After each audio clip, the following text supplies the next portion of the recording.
লাইলাতুল কদর, এই কদরের রাতটা হচ্ছে এমন রাত যেটা খায়রুম মিন আলফি শাহর, 1000 মাসের চেয়েও সেরা। 1000 মাস লাগাতার ইবাদত করলে যে সওয়াব, কদরের রাতে ইবাদত করলে এর সমান সওয়াব হবে নাকি? সমান হবে না। আল্লাহ তাআলা বলেছেন খায়রুম মিন আলফি শাহর, না, এর চেয়েও শ্রেষ্ঠ, এর চাইতেও বেশি। 1000 মাসে, অর্থাৎ 1000 মাসে হয় 83 বছর 4 মাস। তো কদরের রাতে যদি আমরা ইবাদত করি তাহলে 83 বছর 4 মাস ইবাদত করলে যে সওয়াব, সে সওয়াব আল্লাহ তাআলা আমাদের আমলনামায় নসিব করবেন।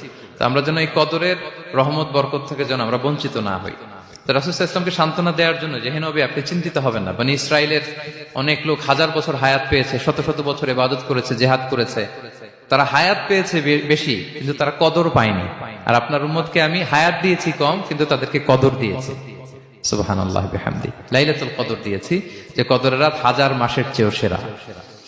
তো এই কদরের রাতকে আবার লাইলাতুল মুবারাক